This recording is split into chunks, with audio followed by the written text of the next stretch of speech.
everybody, thanks for joining us here today for the introduction to Topaz DeNoise. I'm Nicole with Topaz. I'm super excited to show you not only the interface, but what each and every slider and each and every function within the program means and how it works to help you better understand how to remove the image noise but recover or preserve important detail while doing so. Let me tell you a little bit about DeNoise. DeNoise is really well known for eliminating distracting image noise from really heavy noise within your image. So whether you're shooting high ISO, if you're shooting in low light and using fast shutter speeds, or any other sort of situation that is going to put a lot of noise in your image, DeNoise is definitely the most effective program for that type of noise. Other programs can easily handle, very small amounts of noise, and DeNoise can as well, but this is about really heavy noise and still being able to take that out and keep your important detail within your image. So that's really what we're going to be looking at today. And let's go ahead and jump on into the program.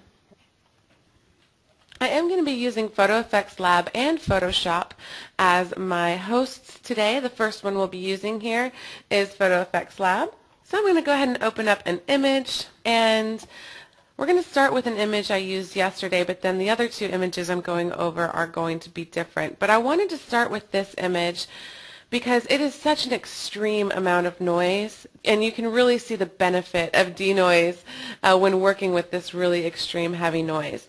When we're far back from the image like this, we're at a 20% view here, you can see the banding noise going on within this image really well. And that banding noise is the noise that looks like lines going across the image. This type of banding noise is caused by It happens within digital cameras. It's caused by digital sensors, and it's just something that happens in really low light situations when you have a really high ISO. It's going to happen on majority of sensors, and most noise programs cannot deal with this type of noise, but DeNoise can very easily. Let's go ahead and go 1:1 to look at it at 100%, just so you can really see the noise that we're going to be dealing with within DeNoise. It's going to be very extreme, and let's look at our settings as well just to see what we were at. I'm going to go to my EXIF data tab here, and here we were using an ISO of 25,600, and I'll tell you I was shooting at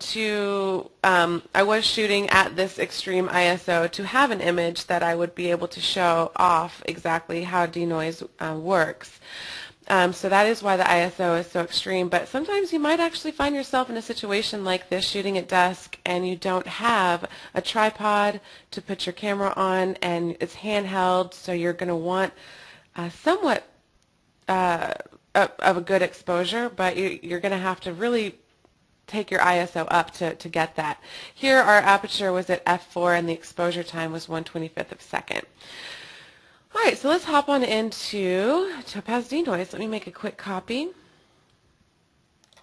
There we go. And I'm just going to start it from our Plugins tab in Photo Effects Lab. When you open up Topaz DeNoise, it will open up at 200%.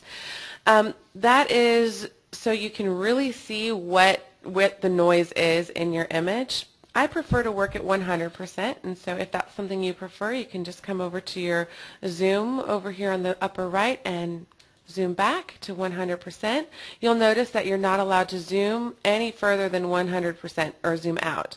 And this is because DeNoise is specifically looking at the noise in your image, and when you go back to 50% or 25% and you work with these sliders here, you're going to end up with a really flat image at 100% view. So we want you to really be able to see the noise and see what you're working with. So let's take a look at, I'm just moving this preview navigator around just so you can really see the noise. We'll go over the interface here in just a second, but I wanted you to see how extreme it is. All right, now that we kind of have seen that, let me tell you a little bit more about the interface. Over here on the left-hand side, like in all of our programs, is our preset panel. However, instead of having a preset preview like we have in our effects programs, you're going to have preset information, the name of the preset, who it's created by, what camera you used, the ISO, the image type, and then a description. This comes in very handy for your user-made presets, and we'll talk more about that here shortly. So as you scroll over the presets, you'll see those change, all that information change, and so you can easily see what you're working with. Now, we do have default presets in here, such as, well, these are the default presets. You have your 5 JPEG presets from light all the way to strong with debanding, and then you have your raw presets from lightest to strongest with debanding. So I want to go ahead and answer some questions that I already see. A lot of people who use DeNoise say, wait a minute, we can't use raw images in DeNoise. Why do you have raw presets? It's because it's thinking of bringing in, let's say you're working from Photoshop, you've opened up your CR2 image, you go through Adobe Camera Raw, you're still in the same session, and you open up DeNoise.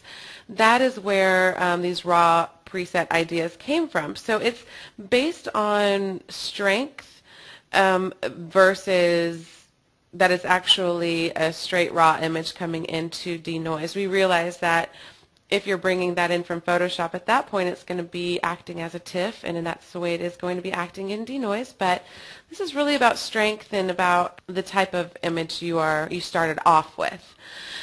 Down at the bottom we have save, delete, import, and export.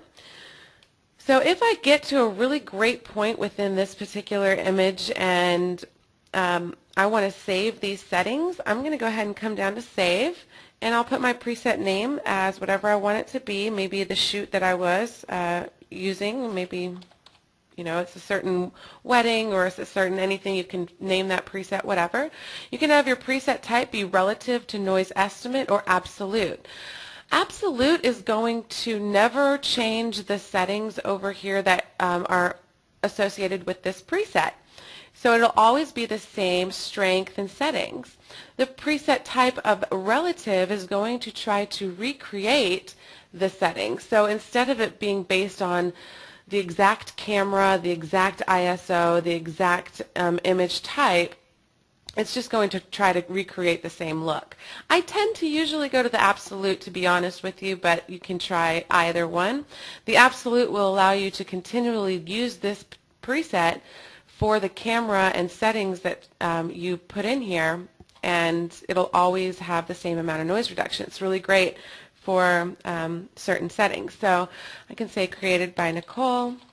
My camera was a Canon Mark II, and my ISO was 25,600, so I say other, 25,600. There we go. Image type did start off as raw, and description I could just say backyard shoot and say OK.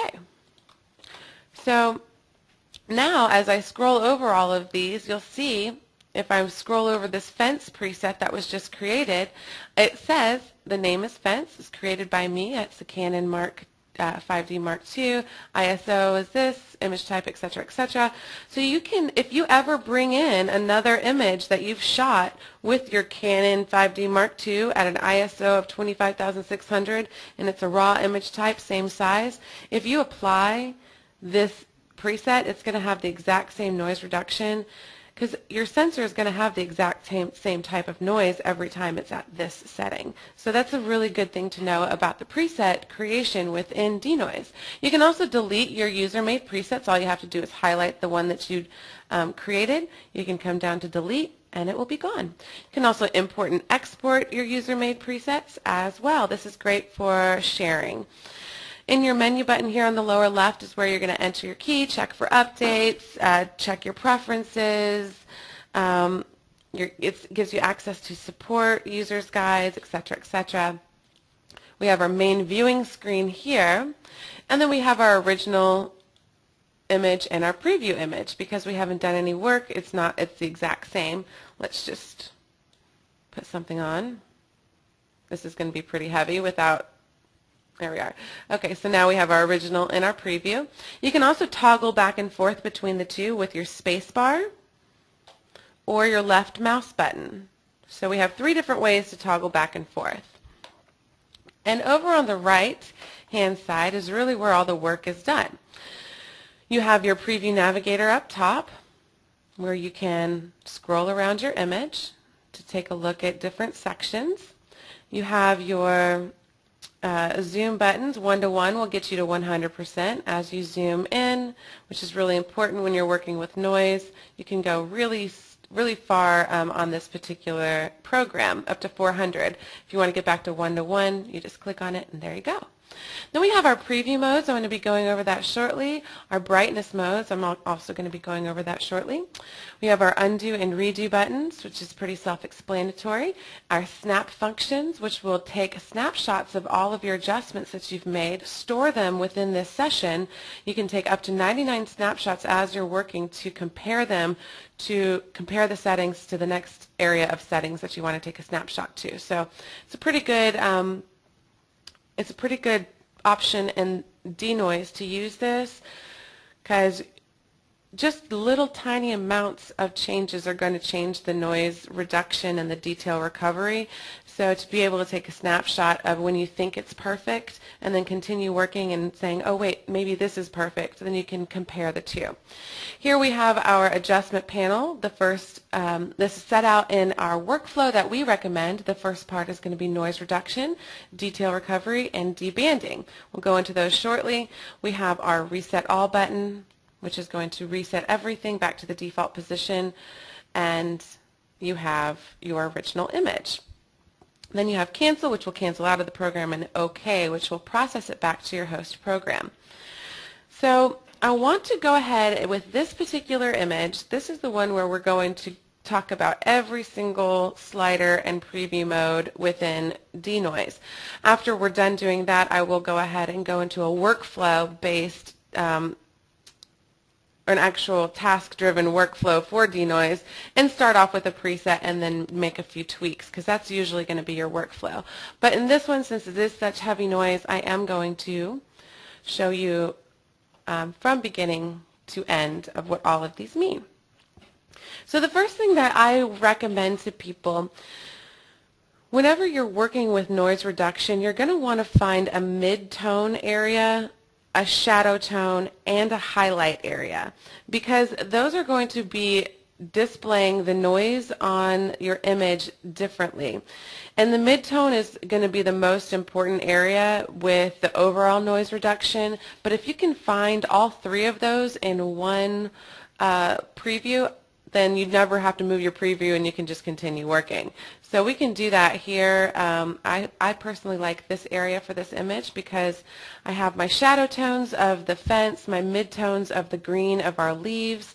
I have detail within the veins of the leaves, and I have highlight areas as well being reflected off the light on the leaves. So that works pretty well. Before I get to that point, I'm going to come back over there. I'm going to find the area that has the worst banding noise, and I'm going to start off with our banding. That has some pretty bad areas. Here we go. That'll work. I'm going to start off with our banding noise because it's really obvious when we're in this before we've touched everything, and I really want to show you what it does and how quickly it does it. So banding noise, again, are these lines that are going across your image. They're not going to be any of the contrast noise or color noise. They're going to be obvious lines like this. Sometimes they're not so obvious, though. They're more subtle and a little bit more thick, like we have down here. But if you see any banding noise within your image, just come to this debanding tab and open that up. If you see the banding noise is going to be horizontal, you just come and click on the horizontal checkbox. And voila, quickly as that, the banding noise disappears. Let me show you before. All of these lines going across. And now there are no lines going across. This is a really difficult type of noise to handle, and this is one of the areas where DeNoise shines. And banding noise, again, is going to be really obvious in heavy noise images like this. Now the vertical, I don't see much vertical, but because I had such heavy horizontal, I'm just going to click the vertical and see if anything happens. Which it does. We had a little bit of a grid action there. It's really difficult to see sometimes until you actually check it, and then you'll see it disappear versus actually when you're just looking at it. So here's what we had before, kind of the crosshatch of banding noise, and here's where we are now. The banding width slider within the debanding tab is automatically set at 20 because 20 is almost always perfect. 99.9% of the time you will not have to change this banding width slider. However, if you find that you have some really thick banding noise that that wasn't taken care of just by checking the horizontal or vertical, you can take that up, and that's going to increase the pixel size of the noise, or of the band, yes. And then if you take it down, it's going to decrease. But 20 usually will resolve the majority of most banding noise. So let's go back to our area that we want to work on for the rest of the image. Here we are. And now I'm going to go up to my noise reduction slider, or noise reduction tab, and open that up. By default, when you come into DeNoise, you're going to be in an RGB preview mode. However, I find that, especially in high noise images like this, working with the different preview modes is going to give you a much better result than just continuing to just stay in the RGB mode. However, everyone has their own workflow, so if that is what works for you, that's fine. I'm going to go ahead and show everything. That's just the way I prefer to work because it actually works really well if you go through this whole process. All right, so the first preview mode next to RGB is the Luma. The Luma Preview is going to show you contrast noise only. It's going to eliminate the color distractions and allow you to focus in on that contrast noise, which is going to be majority of the type of noise you're going to be dealing with. Now, when you're working with these low light images like this, removing the color is going to actually give you all of these really darker tones, and sometimes it's difficult to see what noise is happening in the darker shady areas. So you want to go ahead and come down to your auto brightness area and see if you can go up to normal or strong to better see the noise. I usually prefer normal if it does actually change. Sometimes if it's not low tone enough, you won't see a very big change between off and normal, but this one you do, and I'm going to leave it here at normal. This is good enough for me. Now that I have my preview modes and my brightness mode chosen for the contrast noise, these first three sliders are going to work directly with the contrast noise. I have my overall strength. As you take this up, you're going to see noise reduced. Now this is going to have to go pretty far up. Go up to 0.3. Here I'm looking at this first overall strength. I'm going to be looking at my midtones. My midtones are going to be my leafy area here. So here's the contrast noise before and after. Let me show you that one more time. Before and after. Now, it's not all eliminated, but I have to remember that even though it is a midtone for this particular image, it is a very shadowy type of image, and my next slider is adjust shadow. So I think it will still affect some of my midtones, and a lot of my shadow noise here has not been eliminated. So now I'm going to come to my adjust shadow and move that up. It's going to work more on the shadows than anything else. You'll see just the shadowy area start to reduce that noise quite a bit. Taking that up, I'm keeping on going. You'll start to see sometimes when you're working in the Luma mode some of these little squiggly lines, some of these little artifacts being displayed. Don't worry about that, because what you're looking for is a flattening out or a reduction of that noise within the shadow areas. These little artifacts that are popping up right here are actually color noise that are coming through a little bit better now, but because it's in the Luma mode, you're only seeing the tone. And we're going to get rid of it when we go into our color areas. So I'm pretty happy with my shadow areas now. Here's before, here's after. Everything, noise has definitely been reduced. Then we go down to our adjust highlights. Highlights are interesting because usually your highlights are not going to display your noise very well, which is great because you can't see the noise. But as you're taking your overall strength up and taking noise out of the overall image, all tones, it's going to be taking even more noise and flattening out your highlights. So I tend to almost always take my adjust highlights down to try to bring back more detail and a little bit more of that natural texture within my highlights. I almost always go to -1, to be quite honest. But you see a lot of that texture start to come back within the highlights, which the overall strength had started to take out a little bit too much. All right, now I'm down to my adjust color red and my adjust color blue. For these two, or for this adjust color red, you're going to want to go into your red mode. The red mode is going to show you your red color noise in a without giving you the actual color itself. So it's showing you this in the channel mode versus the color mode, and gives you a good idea of what that red color noise is doing without actually having to look at the color. So here's where the red color noise started out. Going over the overall strength and the shadow and highlights are going to affect your color noise, but it's not going to eliminate it. It's just going to kind of flatten it out and make it kind of blotchy. If I go back to my RGB mode, you kind of see that right here. We've eliminated a lot of that contrast noise, but now we have all this color noise left over. So in the red channel, again, we started out here, but we've gotten to this place. What you're really wanting to do with these red and blue modes, you're going to want to just flatten them out so you don't see as much texture. To eliminate some of that texture, you're going to continue going up until it starts to flatten out.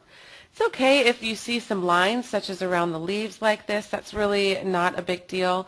It's just kind of these flatter areas. You're going to want to just make it somewhat flat. So this looks pretty good to me, honestly. Here's before, here's after, much better. Now we go into our Adjust Color Blue slider. We're going to go to our blue preview mode, and the same idea. We've done really well with the blue noise already, before and after. Usually by the time you get down to your blue color noise and you're looking at that blue channel, there's not much left to do because you've worked on every other area of the noise reduction. So it usually looks pretty good, but I am going to take this up, try to flatten it out just a little. That works perfectly, and we're going to move on to the clean color. When you come down to your clean color slider, you're going to go into your color preview mode. The color preview mode is something that's going to blend the colors a little bit better together. Let me go back to the RGB so you can see kind of.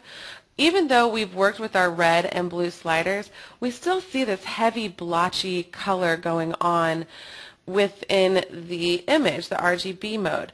The clean color is going to resolve these kind of blotchy, larger areas. It's going to just kind of flatten that out and work with it a little bit better, those transitions. So let's go back to our color mode. The clean color is, honestly, the 0.2 always seems to do the trick for me. It just almost always works. Here's before, here's after, and here's before we moved it. This is at 0. And after. I might push this up a little bit more, but 0.2 is almost always a great choice.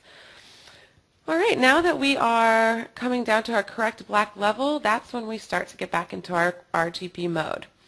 Going back to the RGB mode, and we need to turn our auto brightness off so we see exactly what's going on, and looking at the actual brightness within the image versus this anything additional. So here's where we are right now. Here's before and after. Again, before and after. Now I have some color casts left over that I'm not happy with. I'm not seeing, my blacks are actually pretty okay. That's because my correct black level by default is at 1. If I take that down, this is actually what I would be seeing. Sometimes you don't need the correct black level slider, but 1 is usually a pretty good default, and that's why we have that default set at 1. So let me show you 1 again. It just starts to give you a more natural color, and it really brings your shadows back into the area that they're supposed to be in versus those heavy color casts that you get in a normal basis. This is a unique thing to Topaz DeNoise as well. But again, I'm not really happy with what's going on down here. I still see some heavy color casts going on, especially magenta and red. When you do that, you can come into your Adjust Color Red and just push that up. And you'll start to see it just slowly disappear. I'm going to see if this clean color helps a little bit more too. There we go. And Adjust Color Blue. If you see any sort of cyan or green types of color noise, you can take that up as well. Okay, so I'm pretty happy here. And now I'm going to go into our detail recovery, and I'm going to come up to the flower area. Here's before. Here's after. We've already kept a lot of this detail within the image. Here's before. Here's after. We actually brought out some detail, even though we really haven't done anything. Just the reduction algorithm tries to preserve as much detail as possible. But if you need to go into the detail recovery area, we have these 3 sliders to help. The recover detail does just that. It recovers detail. You don't want to push this up too high, because as you go up, you will start to see some artifacts.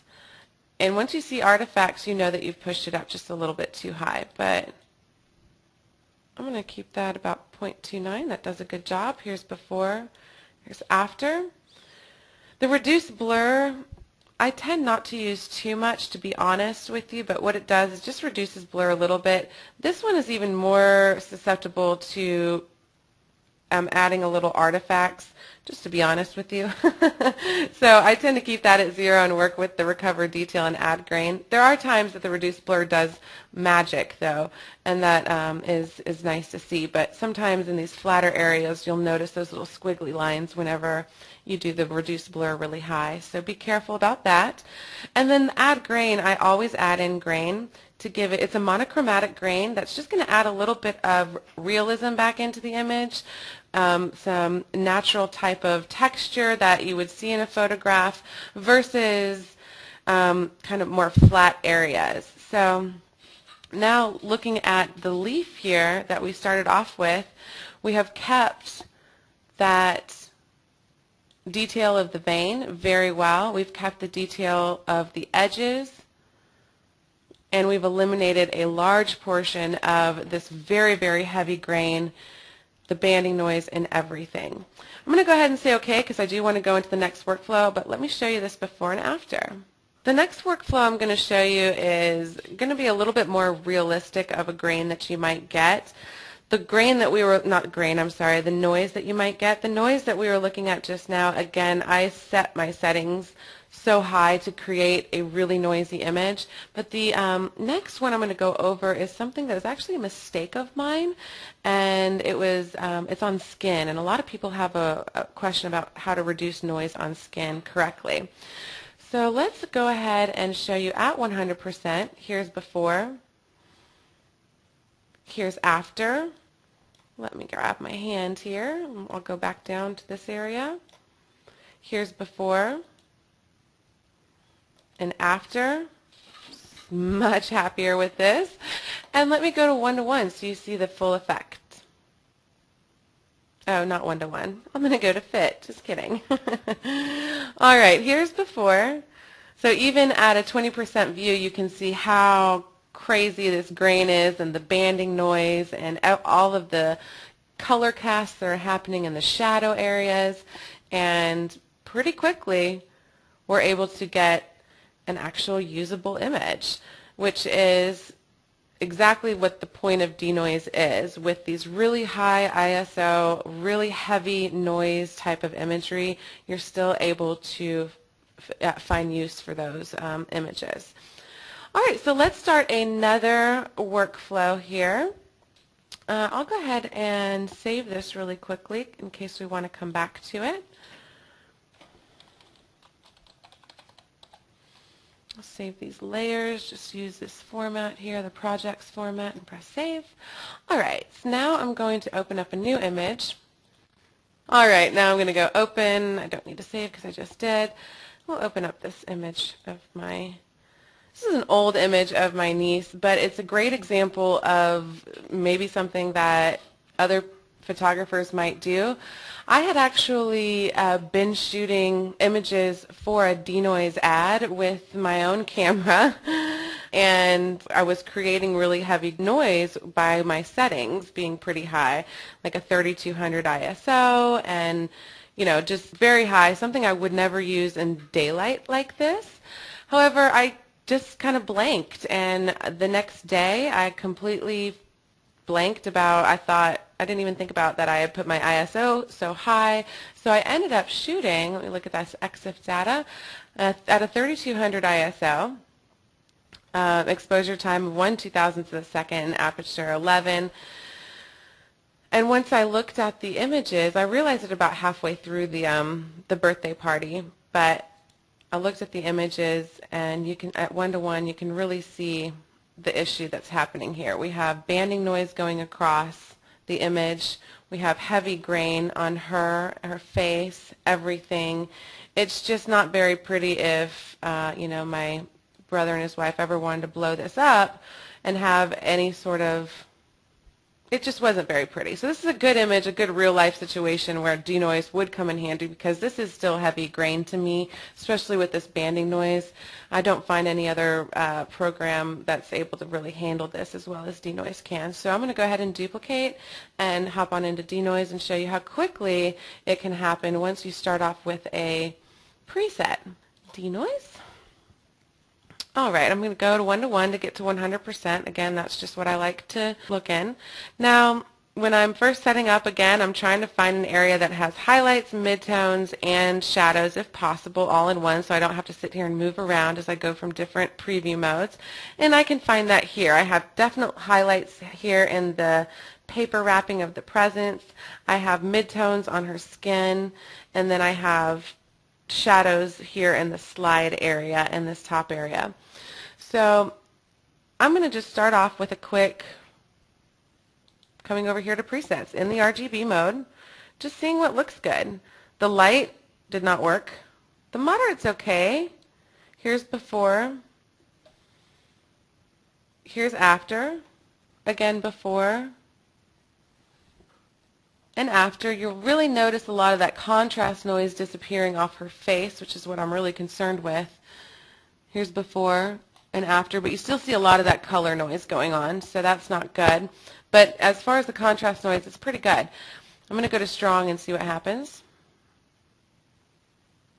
Okay, strong. Here's before and after. Definitely eliminated all of the contrast noise and most of the color noise, but it really started to flatten out the image as well, which is something you want to try to avoid. You don't want to get that fake plasticky look if you're trying to keep a realistic look. Sometimes you do want to get that if you're going for a more illustrative look or cartoon type of image, but if you're trying to keep detail, you want to make sure that you keep that detail, and here we've eliminated it a little too much. I like to start off with the one right below that is almost there but not quite, so the moderate is where I'm going to start off with.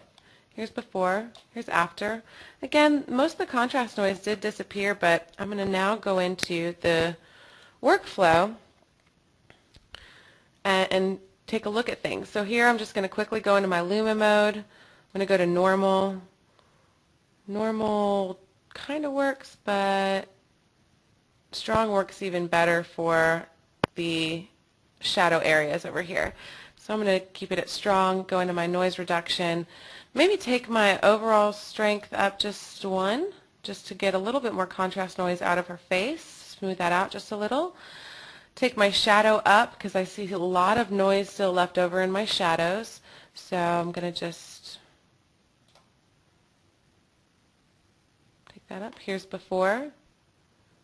Here's after. I'm pretty happy now with my shadow noise. I see a lot less artifacts in those really dark areas. Highlights, these were pure whites, and even in the off mode, I'm losing some of that detail. So I'm now going to, again, take my adjust highlights and just take that down, see if I can get a little bit more, and I can. I almost always go to -1. Okay, now that I'm there, I can go to my red color mode. And I look at my red color mode and realize I'm at a negative and I have a lot of texture going on in her face. And remember, in the RGB mode, you see a lot of that color noise in her face, and that's something I don't want. So I definitely want to take my red up. I'm going to go to normal so I really see some of that noise happening. And just take that up as far as, or instead of down. So that's better. But I still see a lot of texture going on in her face, which means there's a lot of noise. So, all right, so we're starting to flatten out that noise within her face, so that's good. Now I'm going to go into my blue color mode, and we do the same thing. Again, we're at a negative for this particular preset, so I'm going to go positive and just take that up and see if I can, oh, perfect. So it flattened everything out, but I still see some of the lines. Didn't flatten it out too much. Now we're in our clean color mode. It actually looks pretty good as far as the clean color because the preset was at 0.11, but I still like my 0.2, so I'm going to go up to 0.2 for my default. Pretty good. My correct black level is at 1, so we need to take a look at our blacks to see if it works for this particular image. I'm going to look around on my blacks. And I start to see a little bit of a green tint to my blacks, my shadow areas. This is something that you can resolve with this correct black level. If it doesn't need that correct black level, because some images don't, you'll start to see this green kind of ugly tint, unrealistic tint coming. So I'm going to take this all the way to 0 and see what happens. All right, so we have a much more natural color. There is a little bit of a red color cast, not bad though, so I'm just going to take that up a little bit and see if that works a little bit better without adding in anything. There we go. Added a little bit too much, so I'm going to take that down. All right, now we have our blacks back here, but we've kept our natural, more brown type of color for the playground area. So now that we are done with our noise reduction, I'm going to go ahead and open up my detail recovery. But let's go to the detail that I really want to keep, really want to pay attention to. This is a good area because it has her hair, her face, and these little cross hatches of her tutu. So you can really see detail. Here's before, here's after. This particular preset, the detail recovery, is actually pretty good. Her hair has been kept. It's not disappearing. It's still very strong lines. Her face looks really good. I still see texture within there, a normal skin texture. But what I'm really impressed with here is this, the cross-hatching. You can really see that it's kept its detail with this 0.32 setting. So I'm just going to leave it there. Maybe I'll even take it up a tiny bit more, but I don't need to really bother with it. The reduced blur, I'm not seeing any squiggly lines or anything within my flat areas, so I'm going to keep it at 0.1. Again, if you do see little squigglies or worms, whatever you want to call them, take this reduced blur down because in these presets, that's most likely what's causing it. And usually you don't necessarily need it. The recover detail will work perfectly for you. The add grain, I tend to just go up to about 0.2. I like that setting. Gives it a little bit more natural of a texture. Here's before. Here's after. And now let's go to deep banding. The reason I say let's go to deep banding now is because I still see remnants of banding noise going across her whole head.